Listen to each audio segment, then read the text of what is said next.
Assalamualaikum warahmatullahi wabarakatuh. Salam dan bahagia Bapak Ibu Guru Penggerak. Perkenalkan, saya Santi Harini, SPDI CGP Angkatan 10 Kabupaten Penukal Abab, Lematang Ilir. Perkenankan, dalam video ini saya ingin memaparkan jurnal refleksi Dwi Mingguan modul 1.1 dengan menggunakan model refleksi 1. Facts, 2. Feeling, 3. Finding, 4. Picture. Pendidikan Guru Penggerak Angkatan 10 dibuka secara resmi oleh Dirjen Guru dan Tenaga Kependidikan, yaitu Ibu Profesor Dr. Nunuk Suryani, MPD, pada hari Jumat tanggal 15 Maret 2024. Sebelumnya sudah dilaksanakan rapat koordinasi persiapan pendidikan Guru Penggerak Angkatan 10 oleh Balai Guru Penggerak Provinsi Sumatera Selatan melalui Zoom meeting pada tanggal 13 Agustus 2024. Pada kegiatan ini, calon guru penggerak diberikan arahan tentang rangkaian pelaksanaan mulai dari jadwal, teknis, hingga strategi dalam mempersiapkan diri dan menjalani tugas selama mengikuti pendidikan guru penggerak. Kemudian setelah itu mengikuti dan mengerjakan kegiatan secara online di LMS. Kemudian, untuk tugas eksplorasi konsep, kami berdiskusi bersama fasilitator dan CGP lainnya mengenai filosofi Ki Hajar Dewantara. Setelah itu, di ruang kolaborasi, saya bersama teman-teman saling sharing dan berdiskusi mengenai filosofi Ki Hajar Dewantara dan bagaimana penerapannya di sekolah. Terakhir, mengikuti kegiatan elaborasi pemahaman bersama instruktur. Di sana, saya banyak mendapatkan ilmu dan pengalaman atas materi yang telah disampaikan oleh instruktur dan teman-teman CGP lainnya.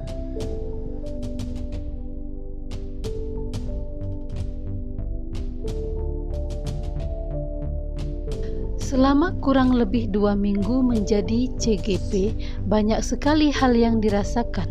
Gelisah, senang, bahagia, semua bercampur aduk dengan keinginan dan tekad yang kuat untuk dapat menyelesaikan pendidikan guru penggerak ini. Keseluruhan perasaan tersebut saya ibaratkan juga dengan apa yang dialami oleh murid-murid saya. Perasaan senang karena saya bisa mendapatkan banyak ilmu pengetahuan dan pengalaman tentang filosofi Ki Hajar Dewantara.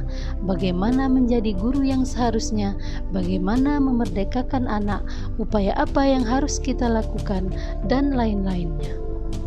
Keseluruhan rangkaian yang ada di LMS membuat saya merasakan bahwa apa yang saya miliki tentang pendidikan sangat jauh dari yang diharapkan dengan tujuan Ki Hajar Dewantara. Betapa harus dicontohnya sosok Ki Hajar Dewantara yang mengatakan bahwa kita harus memanusiakan manusia sehingga murid dapat mencapai kodrat alam, namun juga tetap selalu membuka mata untuk setiap hal positif di luaran sana atau kodrat zaman. Anak didik kita dapat merasakan kebahagiaan dan keselamatan sejati saat menerapkan filosofi Ki Hajar Dewantara di dalam pembelajaran. Saya merasa senang karena ada hal yang berubah menjadi lebih baik pada diri murid-murid saya. Misalnya, dahulu saya banyak melakukan pembelajaran konvensional yang hanya mentransfer materi saja dan hanya fokus menjadi teacher center. Sekarang lebih berpusat pada siswa, sehingga siswa merasa senang karena kebutuhan belajarnya terpenuhi. Semangat siswa untuk bersekolah semakin meningkat. Saya juga merasa bangga karena saya bisa menjadi bagian dari guru-guru hebat di seluruh Indonesia karena banyak hal yang didapat dari materi ini. Dalam pembelajaran ini, saya menemukan hal-hal yang kurang saya pahami sebelumnya, yaitu tentang filosofi Ki Hajar Dewantara. Saya banyak mendapatkan ilmu baru yang sangat saya perlukan untuk meningkatkan kompetensi saya sebagai seorang pendidik. Melalui 6 dasar pemikiran Ki Hajar Dewantara, saya merasa mendapat bekal yang tidak ternilai harganya. Pengalaman berharga ini didapat ketika mendapatkan ilmu tentang filosofi pendidikan Ki Hajar Dewantara dan saat berdiskusi dengan rekan CGP serta fasilitator dan instruktur. Banyak hal yang didapat untuk saya terapkan dalam pembelajaran di kelas. Pengalaman yang berharga yaitu mendapatkan ilmu tentang filosofi pendidikan Ki Hajar Dewantara.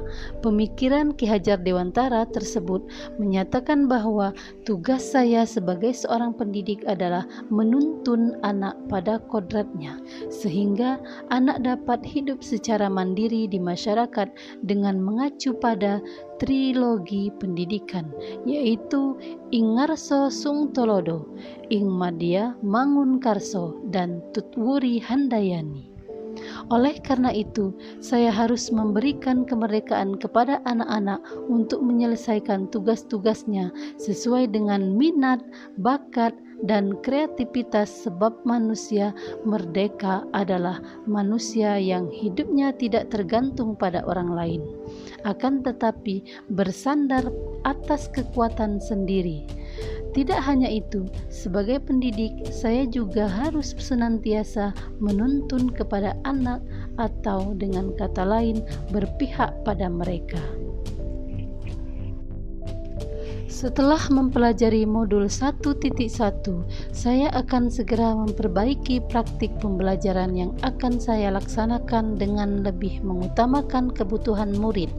Adapun strategi yang akan saya lakukan adalah: yang pertama, mengenali dan memahami karakteristik peserta didik dengan memberikan pengajaran sesuai dengan kebutuhannya. Yang kedua, menggunakan metode pembelajaran yang bervariasi, inovatif, dan kreatif dengan memanfaatkan teknologi pembelajaran. Dan yang ketiga, merancang dan menerapkan strategi pembelajaran yang sesuai dengan kodrat zaman maupun kodrat alam yang relevan dengan konteks kebudayaan. Demikian video jurnal refleksi dwi mingguan saya pada modul 1.1. Salam guru penggerak. Wassalamualaikum warahmatullahi wabarakatuh.